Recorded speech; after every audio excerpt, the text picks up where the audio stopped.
a South Asian Canadian channel. देश के और सभी राज्यों के कानून मंत्रियों और सचिवों की ये अहम बैठक स्टैच्यू ऑफ यूनिटी की भव्यता के बीच हो रही है। आज जब देश आजादी का अमृत महोत्सव मना रहा है, तब लोकहित को लेकर सरदार पटेल की प्रेरणा हमें सही दिशा में भी ले जाएगी और हमें लक्ष्य तक पहुंचाएगी भी। साथियों, हर समाज में उस काल के अनुकूल न्याय व्यवस्था और विभिन्न प्रक्रियाएं, परंपराएं विकसित होती रही है। स्वस्थ समाज के लिए, आत्मविश्वास से भरे समाज के लिए, देश के विकास के लिए भरोसेमंद और त्वरित न्याय व्यवस्था बहुत ही आवश्यक है।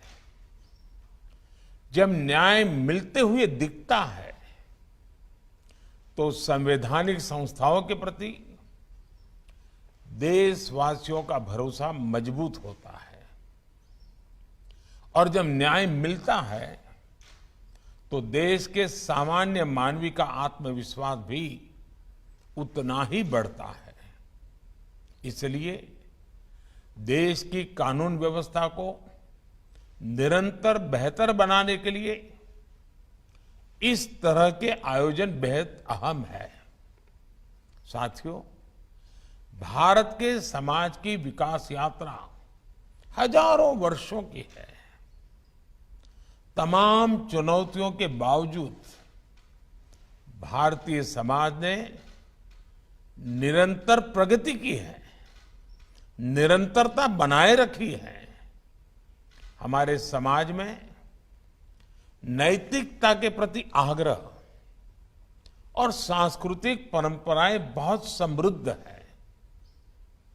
हमारे समाज की सबसे बड़ी विशेषता ये है कि वो प्रगति के पथ पर बढ़ते हुए खुद में आंतरिक सुधार भी करता चलता है। हमारा समाज अप्रासंगिक हो चुके कायदे, कानूनों, कुरीतियों, रिवाजों उसको हटा देता है, फेंक देता है। वरना हमने ये भी देखा है कि कोई भी परंपरा हो, जब वो रूढ़ी बन जाती है, तो समाज पर वो एक बोझ बन जाती है और समाज इस बोझ के तले दब जाता है। इसलिए हर व्यवस्था में निरंतर सुधार एक अपरिहार्य आवश्यकता होती है। आपने सुना होगा, मैं अक्सर कहता हूं कि देश के लोगों को सरकार का अभाव भी नहीं लगना चाहिए और देश के लोगों को सरकार का दबाव भी महसूस नहीं होना चाहिए। सरकार का दबाव जिन भी बात से बनता है, उसमें अनावश्यक कानूनों की भी बहुत बड़ी भूमिका रही है।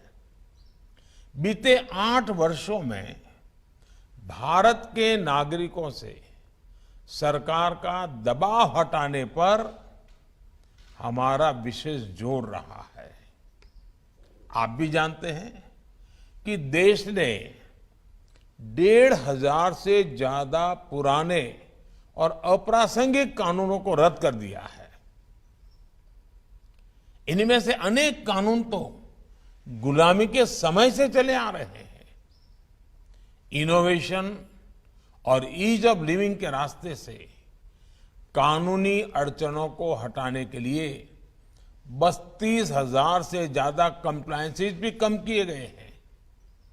ये बदलाव जनता की सुविधा के लिए है और समय के हिसाब से भी बहुत जरूरी है।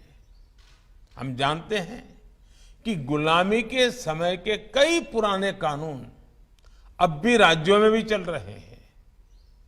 आजादी के इस अमृत काल में गुलामी के समय से चली आ रहे कानूनों को समाप्त करके नए कानून आज की तारीख के हिसाब से बनाए जाना जरूरी है। मेरा आपसे आग्रह है कि इस कॉन्फ्रेंस में इस तरह के कानूनों की समाप्ति का रास्ता बनाने पर जरूर विचार होना चाहिए। इसके अलावा राज्यों के जो मौजूदा कानून है उनकी समीक्षा भी बहुत मददगार साबित होगी। इस समीक्षा के फोकस में ईज ऑफ लिविंग भी हो और ईज ऑफ जस्टिस भी हो। साथियों, न्याय में देरी एक ऐसा विषय है जो भारत के नागरिकों की सबसे बड़ी चुनौतियों में से एक है। हमारी न्यायपालिकाएं इस दिशा में काफी गंभीरता से काम कर रही है। अब अमृत काल में हमें मिलकर इस समस्या का समाधान करना होगा। बहुत सारे प्रयासों में एक विकल्प ऑल्टरनेट डिस्प्यूट रिजोल्यूशन का भी है, जिसे राज्य सरकार के स्तर पर बढ़ावा दिया जा सकता है। भारत के गांवों में इस तरह का मैकेनिज्म बहुत पहले से काम करता रहा है। वो अपना तरीका होगा, अपनी व्यवस्थाएं हो, लेकिन सोच यही है। हमें राज्यों में लोकल लेवल पर इस व्यवस्था को समझना होगा। इसे कैसे लीगल सिस्टम का हिस्सा बनाया जा सकता है, इस पर काम करना होगा। मुझे याद है जब मैं गुजरात का मुख्यमंत्री था तो हमने इवनिंग कोर्ट की शुरुआत की थी और देश में पहली इवनिंग कोर्ट की वहां शुरुआत हुई। इवनिंग कोर्ट्स में ज्यादातर ऐसे मामले आते थे जो धाराओं के लिहाज से बहुत कम गंभीर होते थे। लोग भी दिन भर अपना कामकाज निपट करके इन कोर्ट्स में आकर न्यायिक प्रक्रिया को पूरा करते थे। इससे उनका समय भी बचता था और मामले की सुनवाई भी तेजी से होती थी। इवनिंग कोर्ट्स की वजह से गुजरात में बीते वर्षों में 9 लाख से ज्यादा केसों को सुलझाया गया है।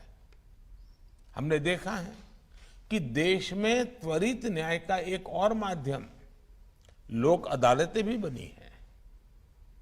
कई राज्यों में इसे लेकर बहुत अच्छा काम भी हुआ है।